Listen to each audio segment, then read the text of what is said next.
और विदेशियों विषयक विधेयक 2025 पर विचार किया जाए। श्री मनीष तिवारी जी।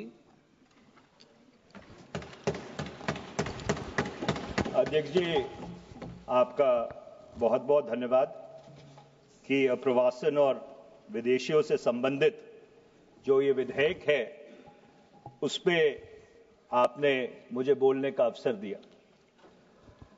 अध्यक्ष जी, मैं कई बार अपने आप से ये सवाल पूछता हूं कि हमने स्वतंत्रता की लड़ाई क्यों लड़ी? क्या सिर्फ सत्ता परिवर्तन के लिए लड़ी थी?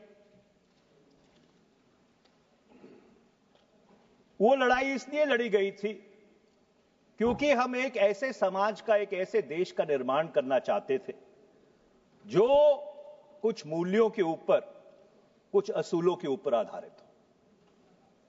हमने भारत के संविधान की संरचना क्यों की?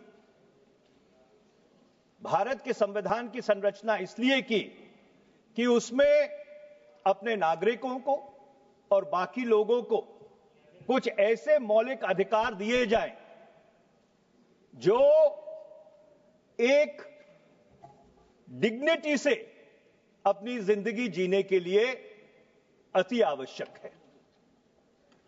और इसीलिए अगर आप संविधान को अपने संज्ञान में लें तो संविधान की जो धारा 14 है, धारा 19 है, धारा 21 है, इसको गोल्डन ट्रायंगल कहा जाता है।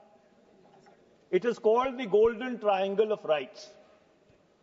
और जब भी कोई विधेयक इस सदन में आता है तो सरकार की तरफ से यह सुनिश्चित किया जाना चाहिए कि जो मौलिक अधिकार दिए गए हैं वो विधेयक उसके अनुरूप है कि नहीं, क्योंकि यह जिम्मेवारी सिर्फ न्यायपालिका की नहीं बनती, यह जिम्मेवारी सरकार की बनती है, क्योंकि संविधान की जो संरचना है वो हमारे ही पूर्वजों ने संविधान सदन में की थी।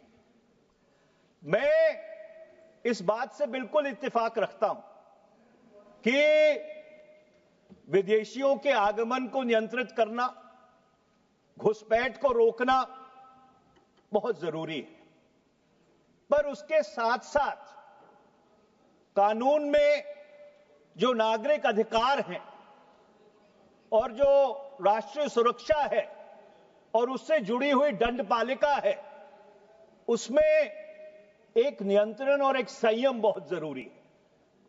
और यह बात मैं इसलिए कह रहा हूं कि इस देश के एक बहुत ही वरिष्ठ जूरिस्ट एचएम सिरवाई ने एक बार कहा था कि अगर संविधान से directive principles of state policy को निकाल दिया जाए तो क्या असर पड़ेगा, और उन्होंने जवाब दिया कि उसका कोई असर नहीं पड़ेगा। पर अगर उन्होंने पूछा कि अगर मौलिक अधिकारों को संविधान से निकाल दिया जाए तो उसका क्या असर पड़ेगा, और उन्होंने जवाब दिया कि उससे जो संविधान की अंतरात्मा है वो संविधान की अंतरात्मा मर जाएगी। It will absolutely destroy the soul of the constitution. ये जो विधेयक है अध्यक्ष महोदय, अगर इसको आप अपने संज्ञान में ले, जो क्लॉज 3 है उसका जो पहला प्रोवाइजो है, और मैं उसको पढ़ना चाहता हूं। उसमें लिखा है, provided that notwithstanding anything contained in this subsection, no foreigner shall be allowed to enter into or stay in India if he is found inadmissible to do so on account of threat to national security, sovereignty and integrity of India, relations with foreign state or public health or other such grounds as the central government may specify in this behalf। जहां तक राष्ट्रीय सुरक्षा का सवाल है, जहां तक भारत की प्रभुसत्ता का सवाल है, उससे कोई आपत्ति नहीं है। पर ये जो एक ऑमनिबस पावर सरकार को दी जा रही है और जिस तरह का लचीलापन इस विधेयक में शामिल किया जा रहा है, इससे इस विधेयक के या इस कानून के दुरुपयोग होने की जो पॉसिबिलिटी है, जो क्षमता है, वो एक बहुत ही बड़े तरीके से इससे निकल के आती है। मैं अपने आप से पूछना चाहता हूं, अगर कोई ऐसा व्यक्ति हो जो सरकार के जो राजनीतिक ख्यालात हैं, जो उनकी विचारधारा है, और जब मैं सरकार की बात करता हूं, मैं एक सरकार की बात नहीं करता, क्योंकि जब कानून बनते हैं भारत में वो 100-100 वर्ष के लिए बनते हैं। अगर सरकार की जो राजनीतिक विचारधारा है या सरकार का जो आइडियोलॉजिकल डिस्पोजिशन है, अगर उससे वो इत्तेफाक नहीं रखता, तो क्या इस कानून का दुरुपयोग नहीं हो सकता उसके खिलाफ एक्शन लेने के लिए? और ये दुर्भाग्यपूर्ण बात है कि अतीत में ये होता रहा है, और मैं इसको किसी तूतू में नहीं बदलना चाहता, पर इतना जरूर कहना चाहूंगा कि जब किसान आंदोलन हुआ तो 1-2 वाक्य ऐसे हुए जहां पर लोगों को भारत में आने से रोका गया, और उसके बाद उन्हीं लोगों को बुलाकर प्रवासी भारतीय दिवस में सम्मान दिया गया। ये बड़ा ही एक विरोधाभास है। अब आप जो उसका सेकंड प्रोवाइजो है, आप उसको पढ़िए। उस सेकंड प्रोवाइजो ये कहता है, provided further that the decision of the immigration officer in this regard shall be final and binding. अध्यक्ष जी, इसका क्या मतलब हुआ? इसका यह मतलब हुआ, ना कोई अपील, ना कोई दलील, ना कोई वकील, जो अप्रवासन अधिकारी ने तय कर दिया वो ही सर्वमान्य है। मेरा काटा नहीं हो जाएगा अध्यक्ष जी। मैं एक बड़े संवेदनशील मुद्दे पे बात कर रहा हूं। मैं आगे बताऊंगा कि मैंने इस मामलों में किस बहस की है। तो मैं ये कहना चाहता हूं कि इस कानून में सेफगार्ड्स बिल्ड करने की जरूरत है। अब आप अगर बाकी मुल्कों को संज्ञान में लीजिए तो अमेरिका है, अमेरिका में इमिग्रेशन जजेस है। कनाडा है, कनाडा में इमिग्रेशन और रिफ्यूजी बोर्ड है। एक अपील का जरिया दिया गया है। यहां पर इस कानून में अपील का कोई जरिया नहीं है। सिर्फ 226 में आप या तो उच्च न्यायालय जा सकते हैं, या आपके अधिकारों का हनन हुआ है तो 32 में आप उच्चतम न्यायालय जा सकते हैं। तो मेरा गृह मंत्री जी से यह अनुरोध है कि इस कानून में इमिग्रेशन जजेस का जो सेफगार्ड है उसको क्रियान्वित करने की जरूरत है। नहीं तो ये जो प्रावधान है, ये धारा 14 जो संविधान की है उसके बिल्कुल उसके अनुकूल नहीं है। धारा 14 क्या कहती है? The state shall not deny to any person. अध्यक्ष जी, एनी पर्सन नागरिक की बात नहीं करता, हर व्यक्ति की बात करता है। Shall not deny to any person equality before the law और equal protection of laws within the territory of India. इसमें विदेशी भी शामिल होते हैं। तो इसलिए मेरा यह आग्रह है कि ऐसा प्रावधान इस कानून में करने की जरूरत है जिससे कि एक अपील प्रोसेस को इंस्टीट्यूशनलाइज किया जाए।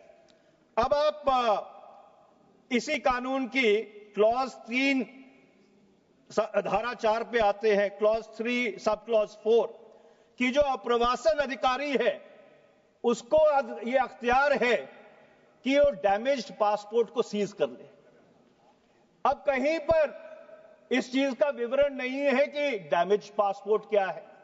सरकार की तरफ से यह दलील आएगी कि जब इस कानून के रूल्स बनेंगे उसमें हम सुनिश्चित कर देंगे कि डैमेज पासपोर्ट की क्या डेफिनेशन है। मैं ये कहना चाहता हूं कि जब आप इतने व्यापक अख्तियार किसी अधिकारी को दे रहे हैं तो आप इन चीजों को बिल में डिफाइन क्यों नहीं करते? जो डेफिनेशन क्लॉजेस हैं उसमें आप डिफाइन क्यों नहीं करते कि डैमेज्ड पासपोर्ट का क्या मतलब है? Because this gives a whole lot of arbitrariness and a tremendous amount of latitude to any immigration officer to harass anybody, say that your passport is damaged and seize it, and there is no appeal against it. तो इसलिए ये damage passport की व्याख्या क्या है, इसको define करने की जरूरत है। अब आप क्लॉज 14 पे आ जाइए। क्लॉज 14 के तहत सरकार को ये अख्तियार दिए जा रहे हैं कि किसी भी विदेशी को किसी भी जगह से जाने से वो रोक सके। मतलब किसी भी, अगर कोई रेस्टोरेंट या होटल है, उस रेस्टोरेंट या होटल के मालिक को ये आदेश दे सकती है कि आप विदेशियों को अपने होटल और रेस्टोरेंट में घुसने नहीं देंगे। या उससे भी जो अति चिंता वाली बात है कि आप एक क्लास ऑफ फॉरेनर्स को नहीं घुसने देंगे, कि एक ऐसा वर्ग है विदेशियों का जिनको आप वहां पे घुसने नहीं देंगे। तो ये जो प्रावधान है, ये आर्टिकल 19(1)(g) जो भारत के संविधान का है, जो मुझे ये अख्तियार देता है that I can carry on, कहीं पे भी भारत में मैं अपना व्यवसाय कर सकता हूं, ये उसके विरुद्ध है और धारा 14 के भी विरुद्ध है। इससे आगे आप आ जाइए। अब धारा जो 16 है संविधान की, ये कहती है कि अगर किसी व्यक्ति के ऊपर यह आरोप लगा दिया जाए कि वो विदेशी है, तो सरकार को साबित नहीं करना कि वो विदेशी है, आरोप लगाने वाले को साबित नहीं करना वो विदेशी है, उसको साबित करना पड़ेगा कि वो विदेशी नहीं है। तो फौजदारी कानून में जो जूरिस्प्रूडेंस का फंडामेंटल प्रिंसिपल है that you are innocent until proven guilty, ये बिल्कुल पूरी तरह से उसको अपने सर के ऊपर खड़ा करता है। और खासकर जो गरीब लोग हैं, जिनके पास शायद पूरे कागजात नहीं होते, उन लोगों को अगर ये प्रमाणित करना पड़े क्योंकि कोई व्यक्ति आरोप लगा दे कि वो भारत के नागरिक नहीं है, तो एक जो उनका बर्डन ऑफ प्रूफ है वो बहुत बढ़ जाता है। और मैं ये कहना चाह रहा हूं कि हम कोई इमिग्रेशन नियंत्रण के खिलाफ नहीं है, हम घुसपैठियों को रोकने के खिलाफ नहीं है, पर संतुलन, विधेयक में जो एक संतुलन होना चाहिए, वो संतुलन इस विधेयक में नहीं दिख रहा। अब आप क्लॉज 21 को ले लीजिए। क्लॉज 21 ये कहता है कि अगर आप एक विदेशी हैं या तथाकथित विदेशी हैं तो आपको 2 से 7 साल तक की सजा होगी, इसमें कोई आपत्ति नहीं है। पर अगर आप इस धारा 21 को धारा 16 के साथ पढ़िए तो ये अति संवेदनशील हो जाती है, क्योंकि आप किसी के ऊपर भी आरोप लगा सकते हैं, उसको कहेंगे कि इसको प्रमाणित कीजिए। अगर कोई व्यक्ति उस चीज को प्रमाणित नहीं कर सकता और वो भारत का नागरिक है, तो ये तो बहुत बड़ा मिसकैरेज ऑफ जस्टिस हो जाएगा। तो इसलिए इसमें सेफगार्ड्स बिल्ड करने की जरूरत है। अब आप क्लॉज 26 पे आ जाइए। अब ये कह रहे हैं कि अगर किसी के ऊपर शक है तो एक हेड कांस्टेबल भी जाकर शक के आधार पर उसको गिरफ्तार कर सकता है। और फिर जो सीआरपीसी, जिसको गृह मंत्री जी ने संशोधित किया था, उसकी जो धारा है वो क्रियान्वित होगी। अब मैं अपने आप से पूछना चाहता हूं, क्या ये अख्तियार एक हेड कांस्टेबल को दिए जाने चाहिए?